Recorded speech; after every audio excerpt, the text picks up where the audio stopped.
Hi friends, welcome back to our channel. ഞങ്ങൾ ഇന്ന് നിങ്ങളുമായി ഷെയർ ചെയ്യുന്നത് ഒരു അൽഫാമിൻ്റെ റെസിപ്പിയാണ്.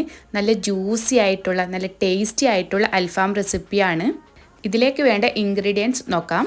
ആദ്യം നമുക്ക് പൊടികളിൽ നിന്ന് തുടങ്ങാം. കുരുമുളക് പൊടി, ചിക്കൻ മസാല, ഗരം മസാല, മഞ്ഞൾപ്പൊടി, ഇതൊക്കെയാണ് ഞാൻ പൊടികളായിട്ട് എടുത്തിട്ടുള്ളത്. പിന്നെ വേണ്ടത് വെളുത്തുള്ളി, ഇഞ്ചി, കറുവപ്പട്ട, മാഗി ക്യൂബ്, പച്ചമുളക്, കാന്താരി, ചെറിയ ജീരകം, മല്ലിയില, ചെറുനാരങ്ങ, ഇവയൊക്കെയാണ് വേണ്ടത്. മിക്സിയുടെ ചെറിയ ജാറിലേക്ക് ഇനി നമുക്ക് ഇതൊക്കെ ഇട്ട് കൊടുക്കാം. ഒരു പിടി മല്ലിച്ചപ്പും ഒരു 10-20 അല്ലി വെളുത്തുള്ളിയും കുറച്ച് വലിയ കഷ്ണം ഇഞ്ചിയും 2 കഷ്ണം കറുവപ്പട്ടയും, കറുവപ്പട്ട കൂടാൻ പാടില്ല, 2 തന്നെ മതി. ഒരു 3 മാഗി ക്യൂബും ഒരു 4 പച്ചമുളകും ഒരു പിടി കാന്താരിയും. അപ്പോൾ അത്യാവശ്യം നല്ല എരിവുണ്ട് ഇതിന്. നിങ്ങൾ ഇതിൽ എരിവ് കുറക്കണം എങ്കിൽ നിങ്ങൾ ഇതിൻ്റെ അളവ് കുറച്ചാൽ മതി. 1 ടീസ്പൂൺ ജീരകവും ചെറുജീരകമാണ് ഞാൻ എടുത്തിട്ടുള്ളത്. പിന്നെ ഒരു ചെറുനാരങ്ങയും, ഇവയൊക്കെയാണ് വേണ്ടത്.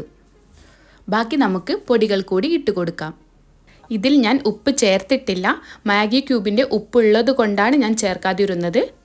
ഇനി ചെറുനാരങ്ങയുടെ നീര് പിഴിഞ്ഞു കൊടുക്കാം. 1 ടേബിൾ സ്പൂൺ തൈര് കൂടി വേണം.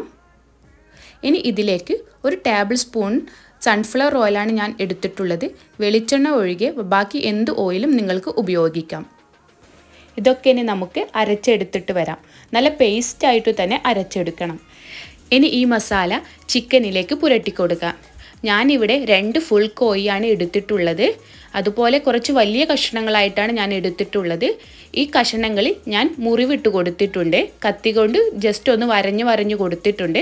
എങ്കിൽ മാത്രമേ നമ്മുടെ മസാല അതിലേക്ക് നല്ലവണ്ണം പിടിച്ചു കിട്ടുകയുള്ളൂ. ചിക്കനിൽ എല്ലായിടത്തും മസാല പുരട്ടിയതിന് ശേഷം ഒരു ക്ലീൻ റാപ്പ് വെച്ച് നമുക്കിത് മൂടി ഫ്രിഡ്ജിൽ ഒരു 2 മണിക്കൂർ റെസ്റ്റ് ചെയ്യാൻ വെക്കാം.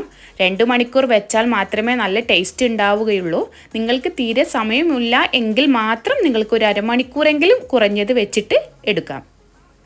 ഇപ്പോൾ 2 മണിക്കൂർ കഴിഞ്ഞിട്ടുണ്ട്. ഇനി നമുക്കിത് ഗ്രില്ലിലേക്ക് വെച്ച് കൊടുക്കാം. ഫ്രിഡ്ജിൽ നിന്ന് എടുത്തതിന് ശേഷം ഗ്രില്ലിലേക്ക് വയ്ക്കുന്നതിന് മുമ്പ് ചിക്കൻ ജസ്റ്റ് ഒന്ന് മിക്സാക്കി കൊടുക്കണം. ഇനി നമുക്കിത് കനലിൽ വെച്ച് ചുട്ടെടുക്കാം. നിങ്ങൾക്ക് വേണമെങ്കിൽ ബ്രൈ പാനിൽ കുറച്ച് ഓയിൽ ഒഴിച്ച് ജസ്റ്റ് ഇത് പൊരിച്ചെടുത്താലും മതി. പക്ഷേ ഇങ്ങനെ ചെയ്താലാണ് നല്ല ടേസ്റ്റ്. മാക്സിമം നിങ്ങൾ ഇതുപോലെ തന്നെ ചെയ്യാൻ നോക്കൂ. ഒരു ഭാഗം ആയതിനു ശേഷം ഇത് തിരിച്ചിട്ട് കൊടുക്കാം. തിരിച്ചിട്ടതിന് ശേഷം ഇതിലേക്ക് കുറച്ച് ഓയിൽ കൂടി സ്പ്രെഡ് ചെയ്ത് കൊടുക്കണം.